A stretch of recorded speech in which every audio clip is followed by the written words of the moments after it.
Então, é uma alegria estar aqui com vocês pela primeira vez e certamente, fisicamente a primeira vez, mas ao nos encontrarmos, eu tenho certeza que a gente se reencontrou, né? Oportunidades outras já tivemos de estarmos juntos, de trabalharmos juntos, de aprendermos juntos. É uma oportunidade abençoada e eu sou muito agradecida por isso, por poder estar junto com vocês, comemorando 144 anos desta casa. Meu amigo Sibelius faria assim, ó.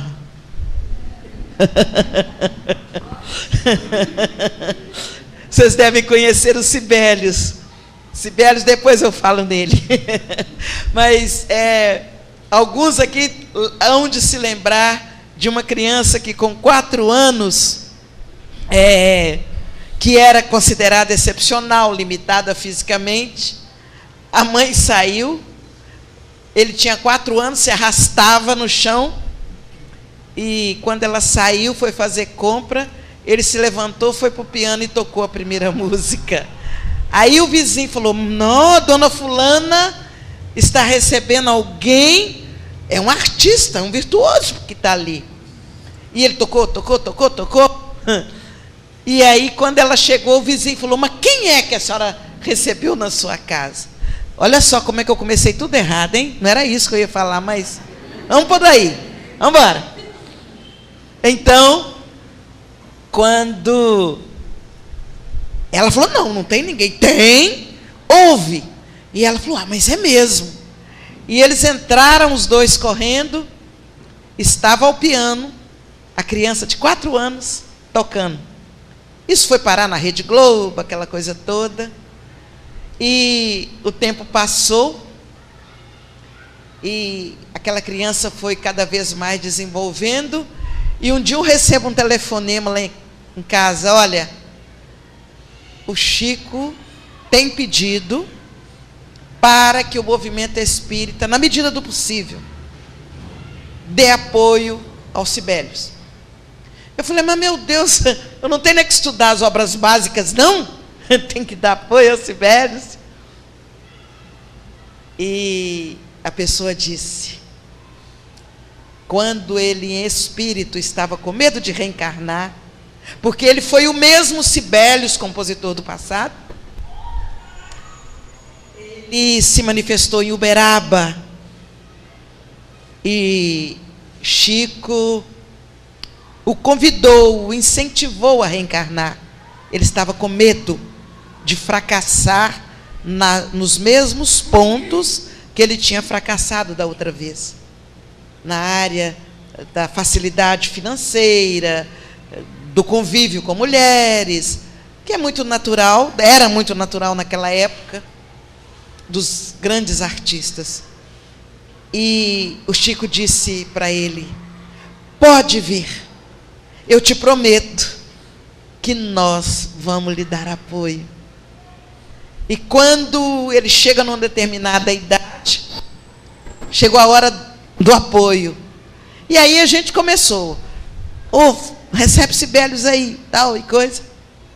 E foi irresistível agora, porque ele pode estar tocando a música que for, ele já está agora com seus 20 e alguns, pode estar tocando a música que for, você chega com a máquina perto dele, ele para, faz pose, mas não pode rir alto, porque se estiver rindo alto, enquanto ele toca, ele não fala nada, mas ele fica tenso. Então eu trouxe a figura dele aqui agora, na hora da foto, exatamente porque não deixa de ser uma mensagem de trabalho e de amor. O compromisso do Chico com o espírito: venha, pode vir que nós vamos dar apoio. E hoje ele mora lá em Campina Grande e continua no seu trabalho, compondo aquela coisa toda. E tinha muito tempo que eu não o via. E no início do ano, eu fui lá no centro de convenções, tinha um encontro, E ele tocando, eu fiquei muito emocionada. Eu me sentei, falei assim, ele nem vai lembrar de mim?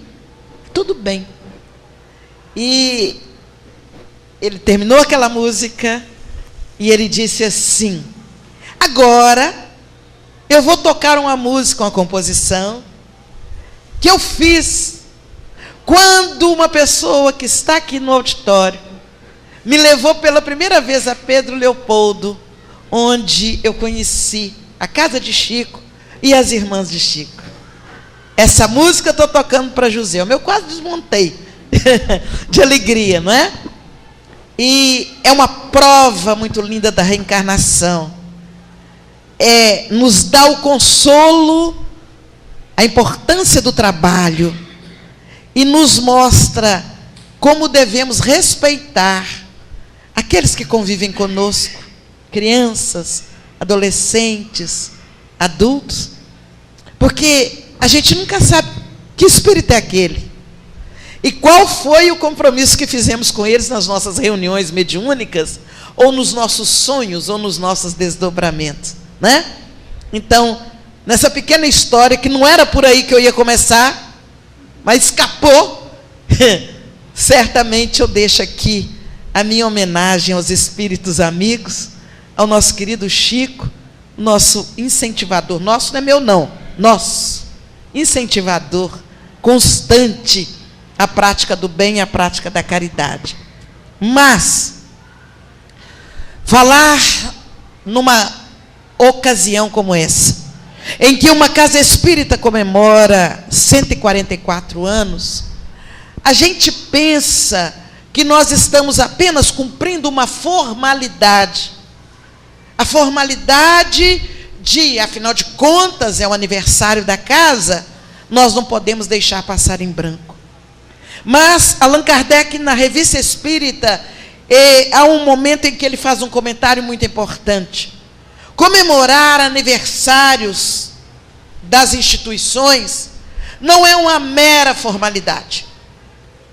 Além de nós, nessa oportunidade, divulgarmos a importância da doutrina espírita para aqueles que ainda não viram, não leram, não sabem, há uma outra grande oportunidade, aquela de manifestarmos a nossa gratidão àqueles espíritos que durante tanto tempo passaram por nós e estiveram conosco. É bem verdade que este prédio é mais novo, o de lá é mais antigo, o grupo antes funcionou sem ser nessa sede. Não importa isso, eu não estou falando de sede, eu estou falando de grupo, eu estou falando de um aglomerado de almas que se propôs a se reunir aqui na terra para cumprir um compromisso. E na verdade, se o grupo completa 144 anos, nós podemos dizer que o planejamento para este grupo surgir deve ter no mínimo 250 anos. Por quê? Vamos pensar, aquele local lá, aquele fazendão, em determinada época vai encher-se de pessoas. Vai virar um aglomerado de casas, onde todos vão se reunir para morar, para trabalhar, para viver, para sobreviver. E naquele local, precisamos de um ponto de luz, um ponto onde a doutrina, onde a mensagem de Jesus, à luz de uma fé raciocinada, ali haverá de ser um ponto de efervescência da fé, do estudo, da renovação da esperança, como trouxe a mensagem.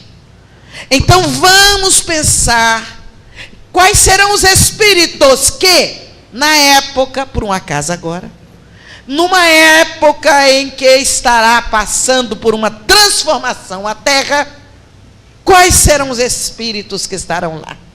Antes de eles estarem, vamos programar toda uma viagem, um esquema de um grupo.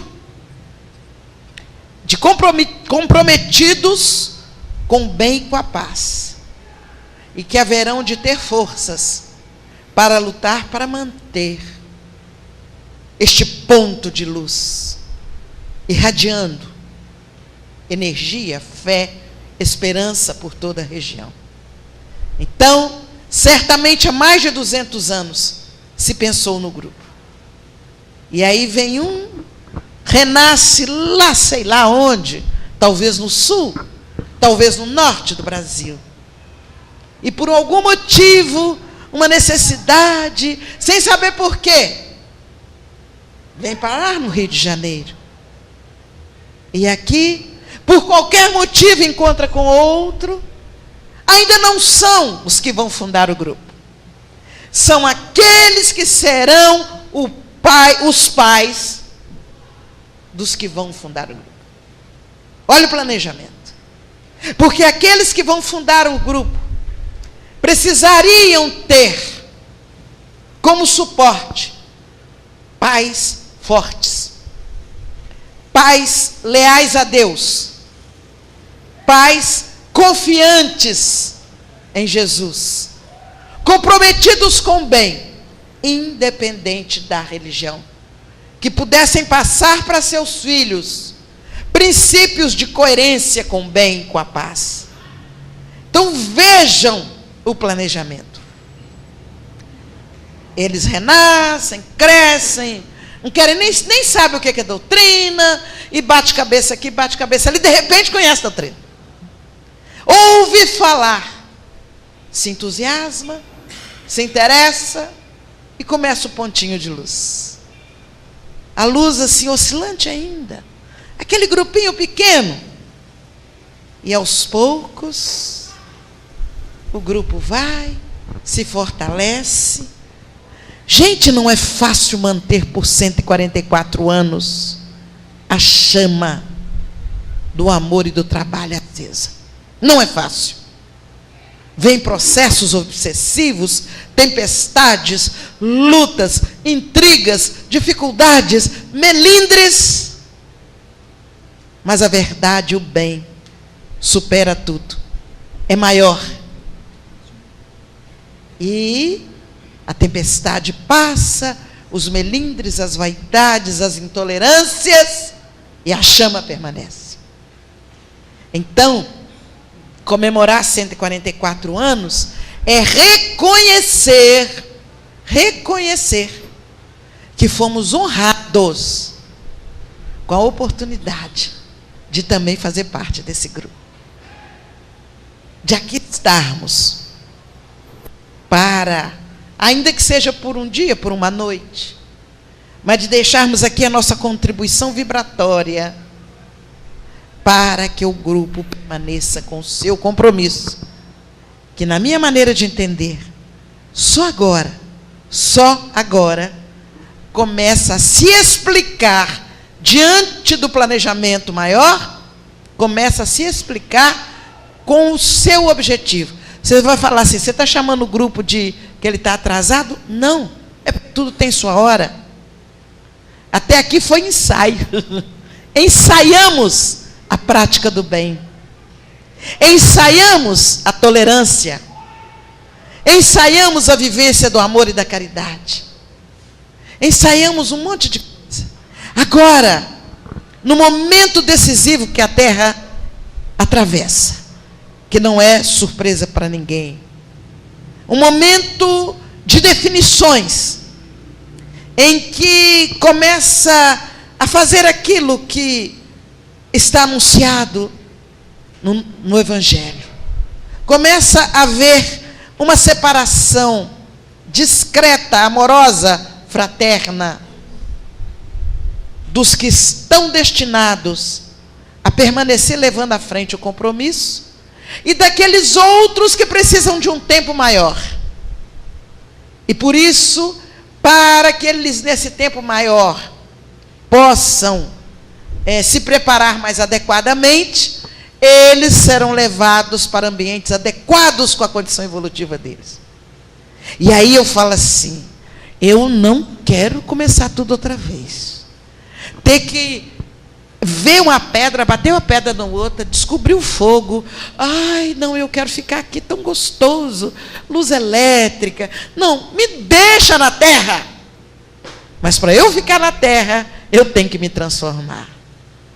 E eu estou lutando com todas as minhas forças para que eu possa, de acordo com a promessa de Jesus, herdar a terra. No sentido de que a gente tem a chance de aqui continuar. Eu acho que a gente tem essa chance.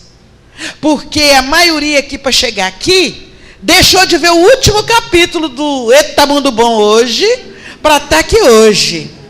Então, já é capaz de renunciar. Já é capaz de valorizar. Já é capaz de amar. Nem que tenha deixado alguém gravando, lá vai ver amanhã outra vez. Mas estamos aqui.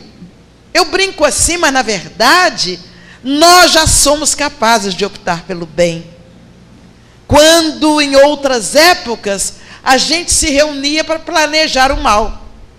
Hoje, nós que aqui estamos, já não temos coragem de nos reunirmos para planejar o mal. Então vamos herdar a terra, sim. Porque quem vai herdar a terra não são os perfeitos. Os espíritos perfeitos já estão muito para frente. Os que vão herdar a terra são os que se propuseram à prática do bem. Optaram pelo bem. E vão continuar se aperfeiçoando. Ficou consolado, né, Nelson? Então eu vou ficar aqui na terra. Está vendo só? Então, é exatamente esta a nossa reflexão a respeito do aniversário da casa. Quando nós nos encontramos para comemorar o aniversário da casa, é claro que tem outras consequências esse encontro. Mas, acima de tudo, a oportunidade de manifestarmos em conjunto a nossa gratidão a Deus por estarmos tendo a honra de fazermos parte do grupo, de podermos ter encontrado o veio de ouro que é a doutrina espírita, em que nós vamos aprofundando nessa pesquisa e vamos encontrando a oportunidade de vibrar a paz em todas as situações.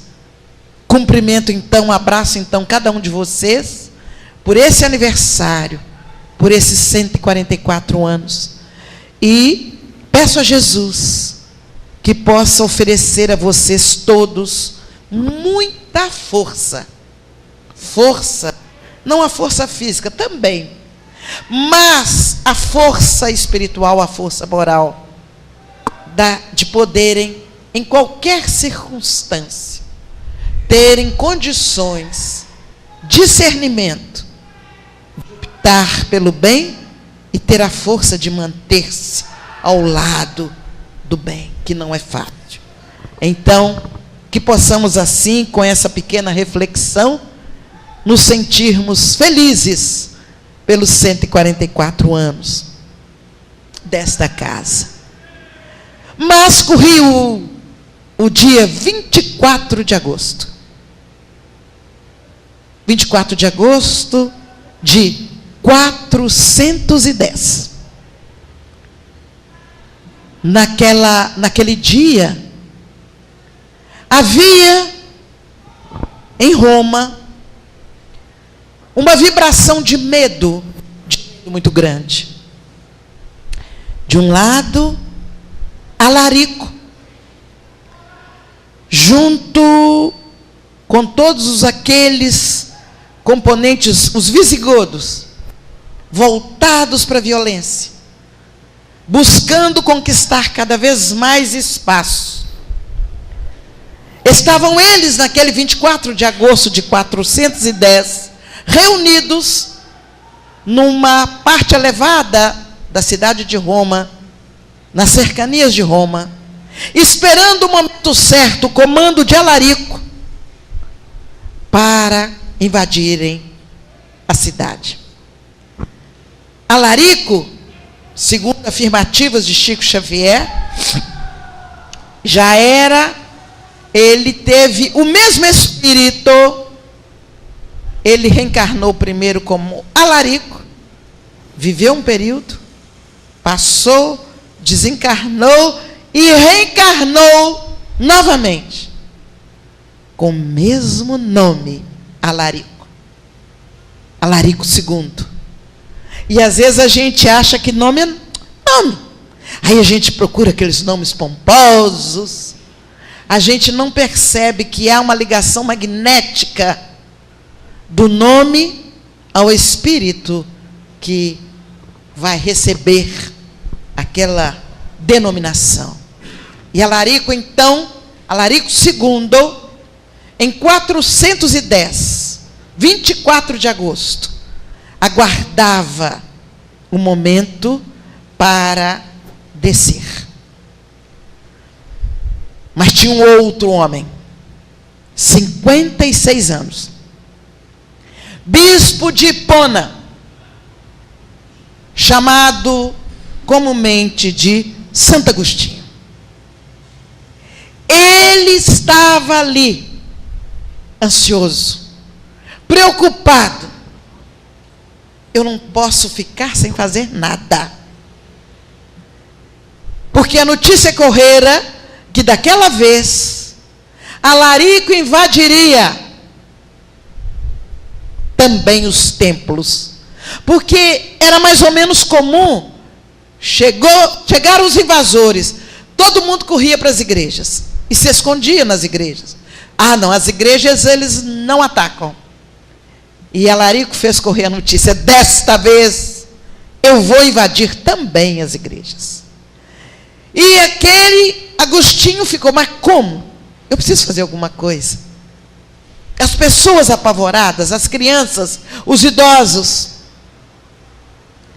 E ele decide: eu vou falar com Alarico. A coragem dos grandes humildes. A coragem daqueles que confiam. A coragem daqueles que não temem as ameaças partidas dos desequilibrados, dos fracos. O pessoal pediu: não vá, ele vai lhe matar. Eu vou. Se ele me matar lá, ele vai me matar aqui, então eu vou.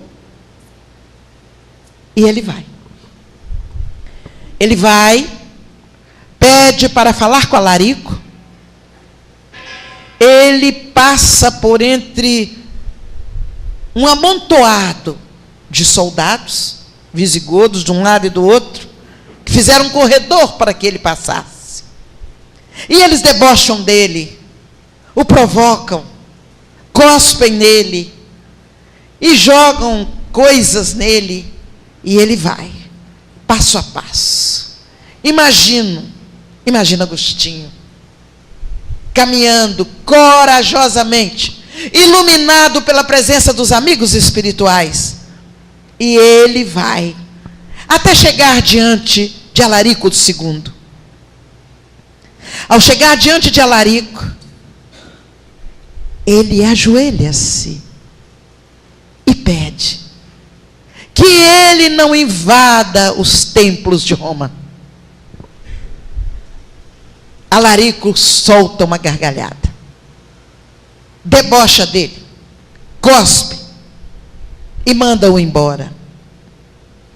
Mas antes que Agostinho se retire, há um encontro que vence os séculos, um encontro que já era a semente do amor, o encontro do olhar.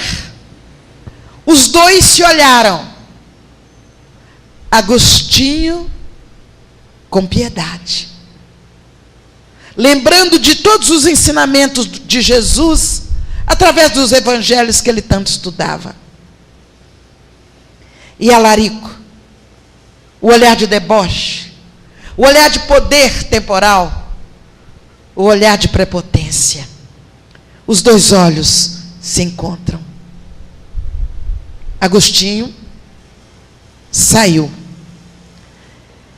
Alarico ficou tão incomodado ele não tinha lugar. Ele não tinha lugar. E onde ele ia, aquele olhar, a lembrança do olhar, o perturbava.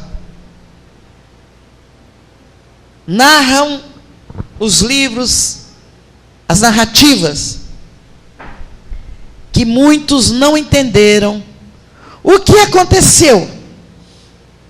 Que Alarico não destruiu os templos.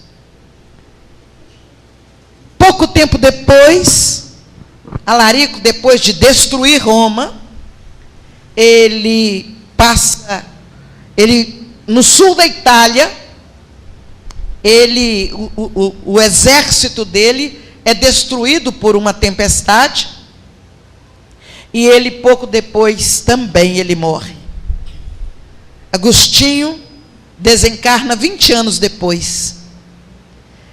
O olhar de Agostinho perseguia incansavelmente a mente, a memória de Alarico. Ele não sabia o que era. A gente não lembra das coisas com clareza. Ele não sabia o que era, mas tinha algo que, quando ele dormia, quando ele fechava os olhos, virou quase uma obsessão. Ele sentia o olhar. Um olhar diferente. Ele não sabia de quem nem porquê, mas era um olhar de amor, um olhar piedoso, um olhar fraterno. E ele tinha medo daquele olhar, mas ele queria ver o olhar. Era algo que o atraía e o afugentava. E o tempo passou, o tempo passou. Alarico tem a chance, em várias circunstâncias, de reencarnar, e através das marcas pesadas no seu corpo físico, ele vai limpando todas as marcas da violência. Ora com a hanseníase, ora com fogo selvagem, outras limitações, ele vai tendo oportunidades reencarnatórias. Até que, recentemente, praticamente na nossa geração, Alarico volta à Terra, como um hanseniano, Jesus Gonçalves. E Jesus conhece a doutrina espírita, e ele ama Jesus, e ele começa a se transformar de maneira definitiva. Pode-se dizer que esta foi a última encarnação de limpeza daquilo que aconteceu no ano de 410, desculpem. Então, Alarico Jesus um dia está em preces e ele vê o olhar. Ele quer encarar aquele olhar, mas não tem coragem. É aquele querer não querer, é o amar e temer, mas ele consegue, pela fé, pela humildade, pelo conhecimento já adquirido com a doutrina, ele tem a oportunidade de encarar. E ele vai se lembrar então que aquele olhar era o olhar de Agostinho, porque Agostinho ali estava à sua frente. E mais uma vez, com aquele olhar, desta vez, quem se curvou ao chão foi Alarico. Alarico Jesus, cheio de gratidão pelas oportunidades reencarnatórias, mais de 1000 anos, muito mais de 1000 anos, para poder chegar à grandeza vibratória de de Agostinho. O amor sempre vence. Desde os vermes que trabalham no subsolo da terra, abrindo espaço para a aeração da terra, até os astros que giram nas galáxias, distantes que às vezes nem notícia nós temos. Em tudo vibra o amor. É o mesmo sentimento que vai vibrando, crescendo, na medida que cada ser evolui. E a abençoada doutrina espírita, ela vem mostrar para todos nós que há um evoluir, nascer, morrer, renascer ainda, progredir sempre. Esta é a lei. E nesta lei de ir e vir, nós vamos acertando os desacertos do passado. Diz a questão 176 de O Livro dos Espíritos, o objetivo da reencarnação é acertarmos os desacertos do passado e progredir sempre. Sempre o amor. O amor que se manifesta, por exemplo, no reino mineral, pelo processo de agregação. As moléculas minerais se agregam pela natureza similar, por sintonia. E nós vamos ver que ali é um rudimento do amor, onde as moléculas formam um aglomerado, e a gente vai observar aqueles que trabalham, por exemplo, na busca de pedras preciosas. Eles sabem, por alguns sinais do solo ou do fundo do rio, por algumas pedrinhas que são traiçoeiras e indicam, traiçoeiras, fofoqueiras, elas dão sinal e eles sabem, olha, por aqui tem a pedra tal, veja, olha aqui. E ali começa a agregação pelo rudimento do amor, onde as falsas pedras já se aproximam das legítimas e dão até o sinal para os garimpeiros de que a legítima está por perto. Passa o reino mineral. Se a gente busca no reino vegetal, nós vamos encontrar aquela característica da agregação, ela continua. Mas ela é acrescida por algo um pouco mais, pela sensibilidade. E nós vamos ver as plantas que se tornam sensíveis às manifestações de amor.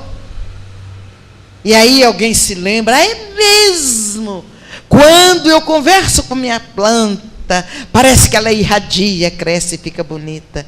E o outro diz, fulano, cuidado quando ele chega lá na nossa casa, ele tem um olho que mata tudo, coitado. Não é que ele tem um olho ruim. Diz Jesus lá no Mateus, registra no capítulo 6, versículo 22, se teus olhos forem bons, todo o teu corpo terá luz. O que é isso? Só tem olho bom quem ama, porque ele projeta pelo olhar a vibração de amor que está na sua intimidade. Então o outro, coitadinho, não é que ele tenha olho ruim, é que ele ainda tem umas energias meio estranhas, mas ele vai um dia superar. Então, quando ele olha, costuma mesmo, não é mentira não, costuma acontecer algumas coisas, né? Mas, se o teu olhar tiver amor, o teu olhar vai superar o dito, entre aspas, olho ruim, daquele que ainda não vibra na faixa do amor e do desejo de coisa boa para a gente. Então a sensibilidade da planta é óbvia para todos nós. E ali continua a manifestação de amor, da agregação, tanto que nós vamos ver, no lugar que dá a planta X, é muita planta X.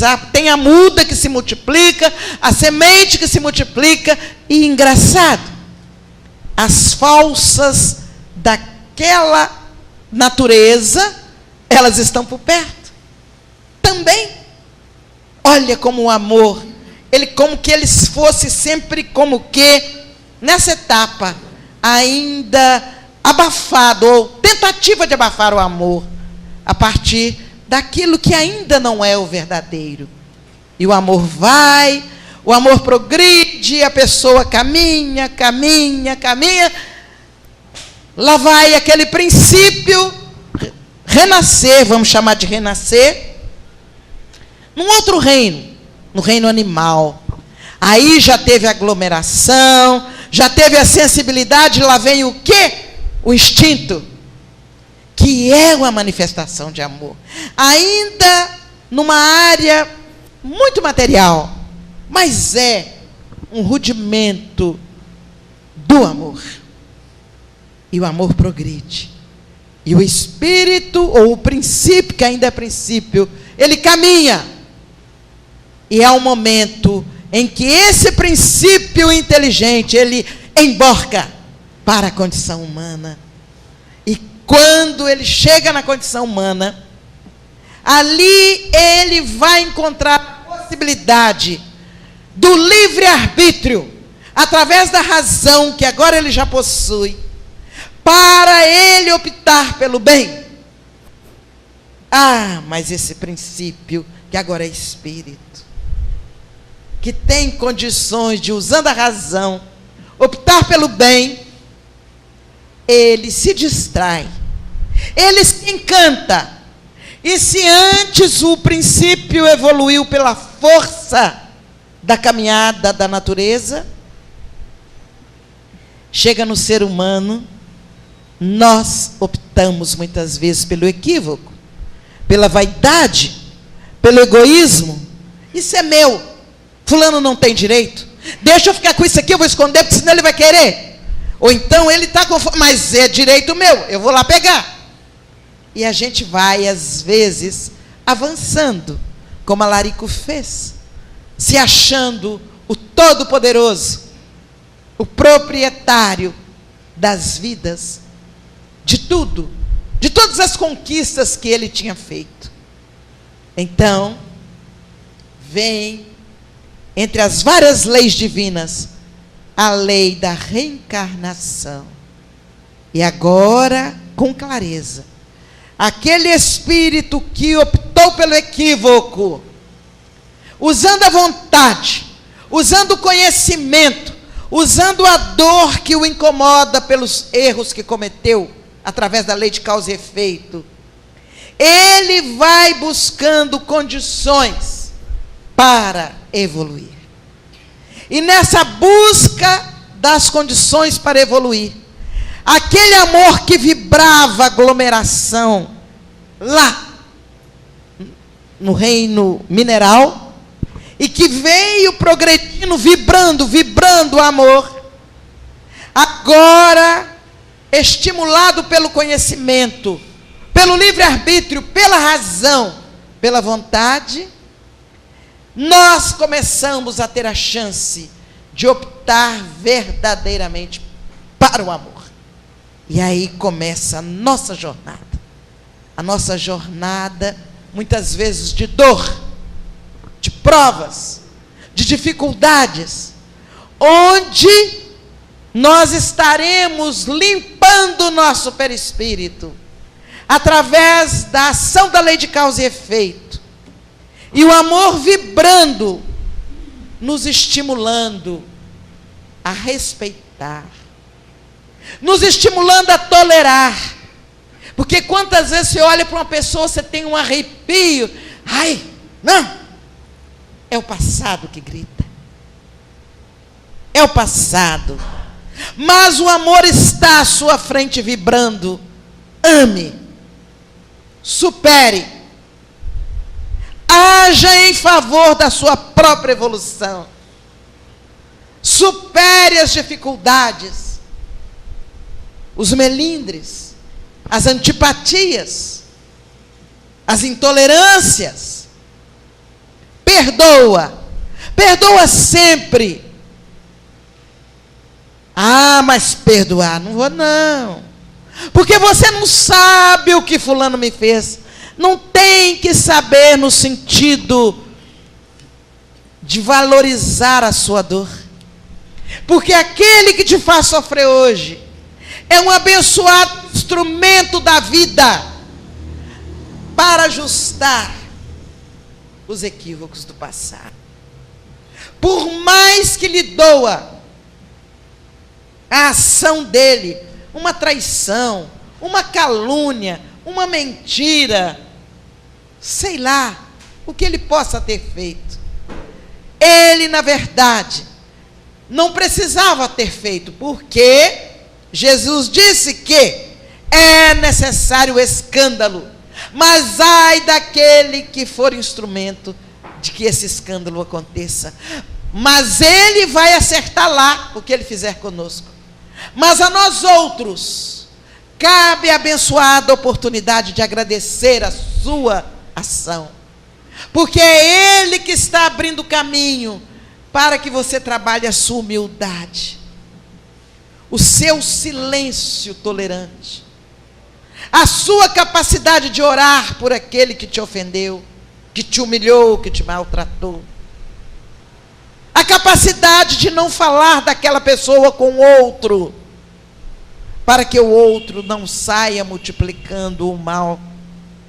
Então, estamos nós outros neste momento, a maioria de nós, neste momento evolutivo, de trabalhar em cada um de nós a oportunidade, se ainda não for amor profundo, porque também Deus não exige de nós sacrifícios em que nós não temos capacidade.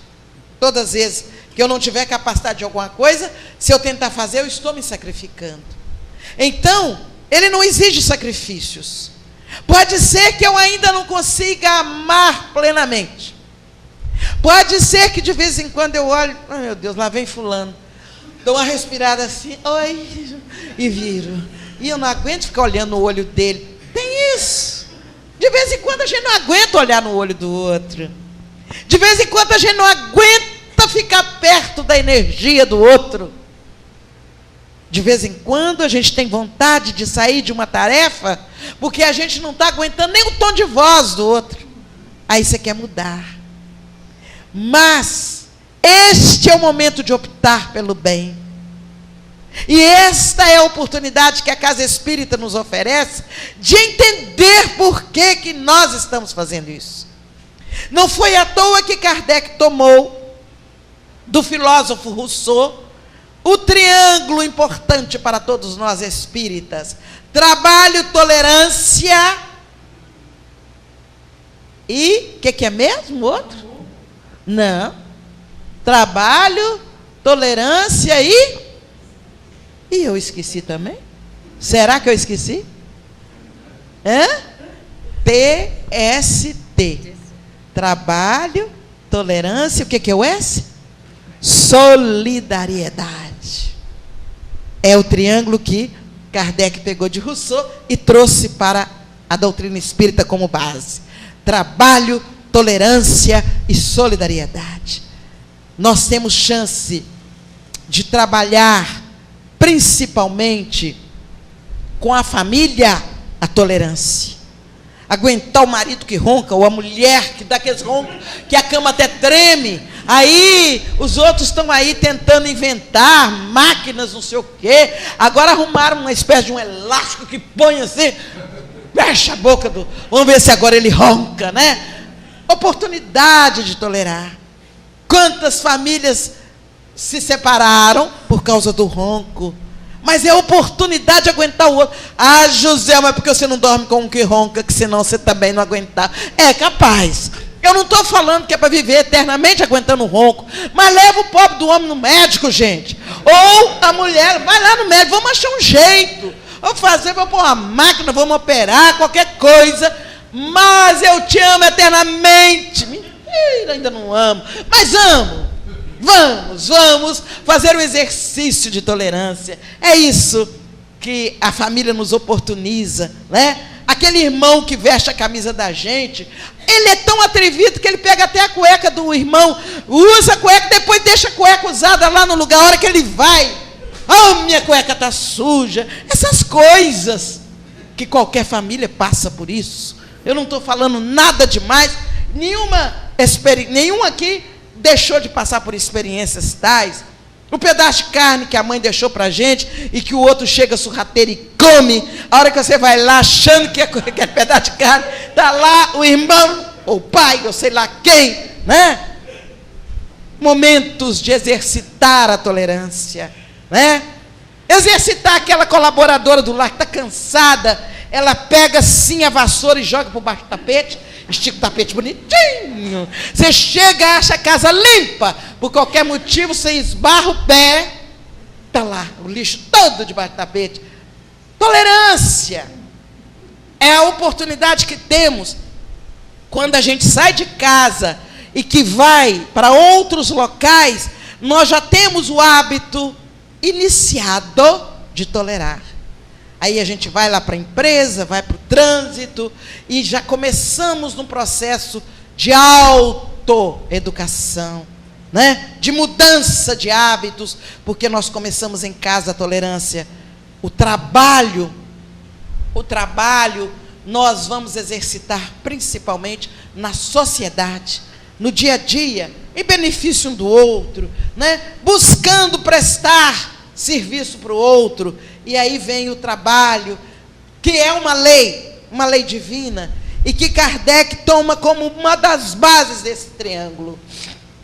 E vamos encontrar, por último, a solidariedade, que ela é muito fácil de ser vivenciada em relação aos que estão do outro lado do mar. Fazer campanhas para encher navios, para mandar lá para a África. O que você está fazendo? Estou fazendo campanha para ajudar os menininhos da África, de Moçambique, não sei o quê. Ótimo, são nossos irmãos. Mas e a solidariedade perto de casa? Na família, no grupo espírita, no trabalho, na escola? Quantas vezes eu posso ser solidária e devo ser? Não às vezes com objetos, com bens materiais, mas a solidariedade do olhar, a solidariedade do sorriso, a solidariedade de passar, e aí fulano, tudo bem? A pessoa, puxa, me viu, sabe meu nome? E essas coisas são gestos de solidariedade. E quando nós vamos trabalhando isso, trabalho, solidariedade e tolerância, que eu falo assim, TST, para não esquecer, né? Trabalho, solidariedade e tolerância. Eu vou trabalhando isso e eu vou amaciando as fibras do meu coração endurecido pela prepotência, pelo egoísmo, pela vaidade, por essas coisas que nós vamos aprendendo a abrir mão no dia a dia. E o amor vai. O amor vai aos pouquinhos, vencendo as barreiras, superando, até que um dia possamos todos nós sermos verdadeiramente construtores da paz. Eu tenho dito sempre que nós não reencarnamos para fazer piquenique. Não estamos morando no Rio de Janeiro. Por mais que vocês gostem do Rio, está na hora, né, de eu acabar lá, né? Já era para eu ter acabado, né? Já estou acabando. Eu gosto de respeitar o horário, prometo. Por mais que vocês gostem do Rio, essa terra maravilhosa, este ambiente de alegria, por mais que vocês gostem do Rio, vocês não vieram aqui para tomar banho de sol, para tomar um banho de mar, para passear por suas montanhas e por suas matas e seus parques. Também. Vamos falar, mas não posso nem fazer isso. Pode e deve. aproveitar a chance. Mas nós reencarnamos, vocês aqui no Rio, eu entre as montanhas de Minas.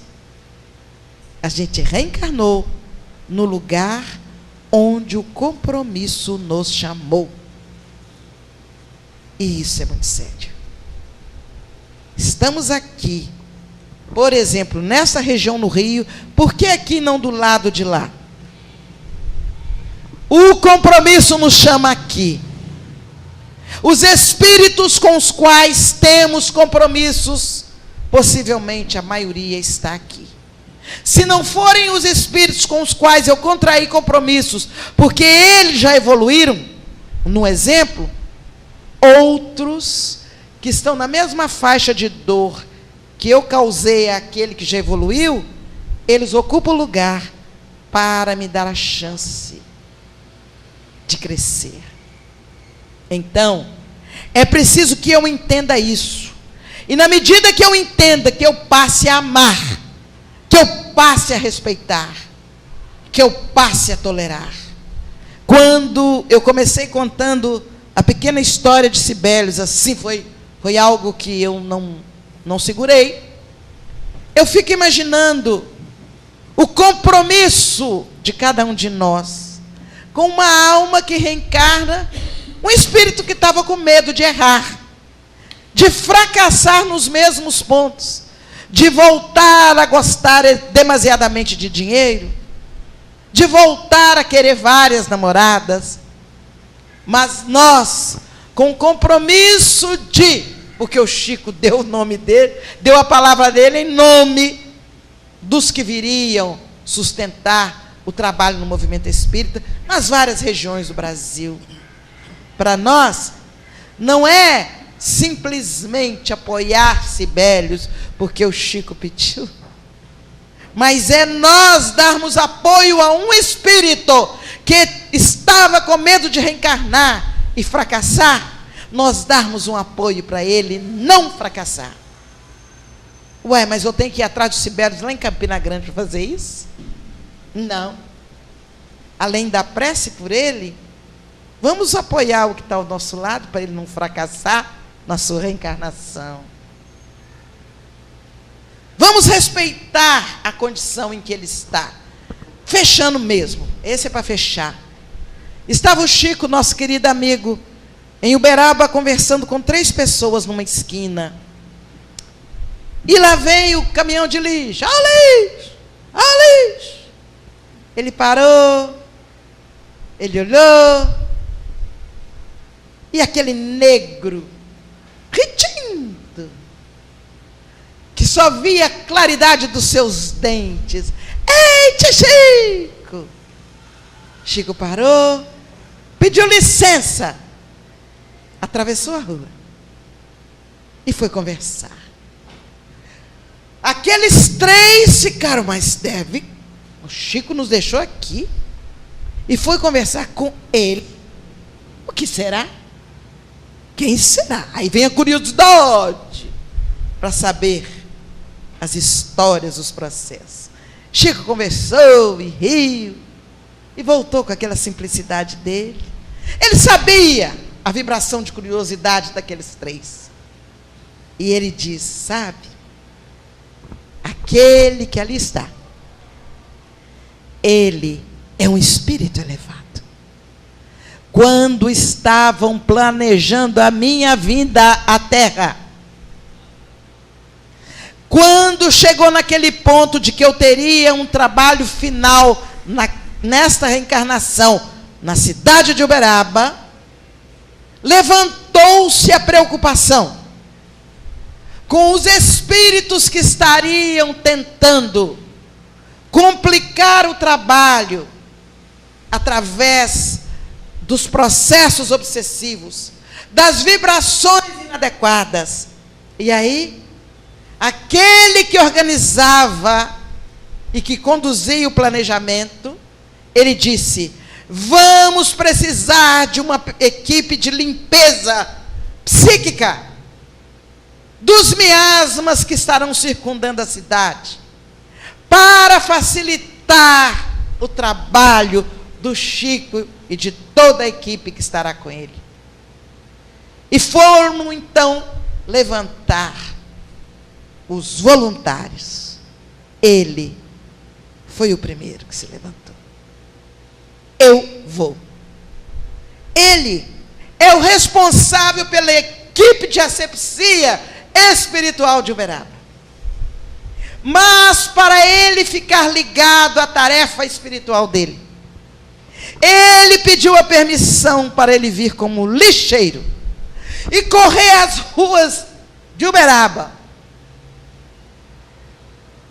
passando pelas casas, recolhendo lixo, e com elas ele recolhia os miasmas, e brincando com uma dona de casa, passando a mão na cabeça de uma criança, rindo para outro, mexendo com o cachorro, ele movimentando as energias da alegria nas ruas de Uberaba.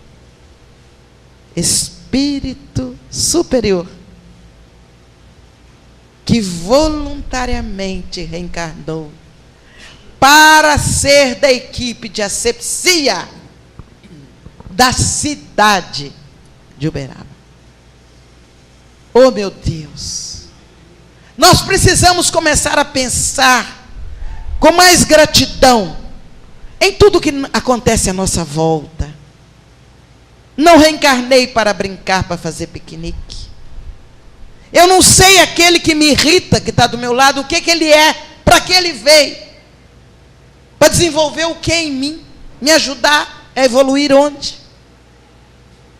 E nesse processo, o amor sempre vence. Na medida que eu trabalho a tolerância, a paciência, a humildade, o amor vence. E esse amor que vibra desde o reino mineral até as galáxias, mantendo os astros girando no ritmo de amor, este amor está em nós. Nós somos luzes, nós somos amor, que está abafado e que nós precisamos começar a despertar, valorizando-nos, respeitando-nos, identificando em nós as qualidades que temos, não por vaidade. Eu sou amor, você me respeita, viu? Porque eu sou amor. Não, o amor não impõe, o amor penetra na alma a partir dos nossos pensamentos, das nossas orações, das manifestações do nosso rosto, dos nossos gestos, da nossa solidariedade. Este é o convite para nós nessa noite. Comemorando 144 anos dessa casa, vamos vibrar amor. Vamos deixar o amor nos conduzir. Vamos agradecer o amor por conduzir aos nossos caminhos as doenças, as pessoas que eu não gosto delas e que eu tenho que passar a gostar, aqueles que me fazem mal, que eu tenho que aprender a perdoar. Vamos agradecer ao amor e deixemos que ele invada a nossa alma e nós possamos, a partir daí, ser também multiplicadores do amor por toda a eternidade. Paz para nós.